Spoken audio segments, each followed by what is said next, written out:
আজকে আমাদের খাটের একটি তোষক তৈরি করে নিচ্ছি কাকুটাকে দিয়ে। সকাল সকালই চলে এসেছে কাকুটা, আর এত খাটনি করে তৈরি করছে। আমি তার জন্য একটু এনার্জির জন্য চা করে নিয়ে আসলাম কাকুর জন্য। চাটা খেয়ে কাকু কিন্তু আরও একটু এনার্জি পাবে।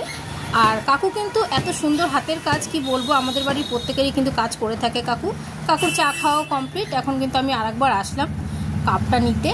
আর দেখো কাকু কি সুন্দর সেলাইও শুরু করে দিয়েছে। আমি বললাম কাকু এটা কি ফাইনাল সেলাই? বলে না, এটা মধ্যে মধ্যে দিয়ে নিচ্ছি, এরপরে আরও সেলাই পড়বে, তুই চিন্তা করিস না। আসলে কাকুটা আমাদের বাড়ির প্রত্যেকেরই কাজ করে থাকে, আর কাকুর হাতের কাজ কিন্তু খুব সুন্দর। তোমরা যারা যারা এই কাকুটাকে চিনতে পারবে বা এই কাকুটাকে দেখতে হবে, কাজ করাতেই পারো, খুব ভালো কাজ করে কাকুটা। দেখো আমাদের তোষকটাও কিন্তু খুব সুন্দর তৈরি করছে।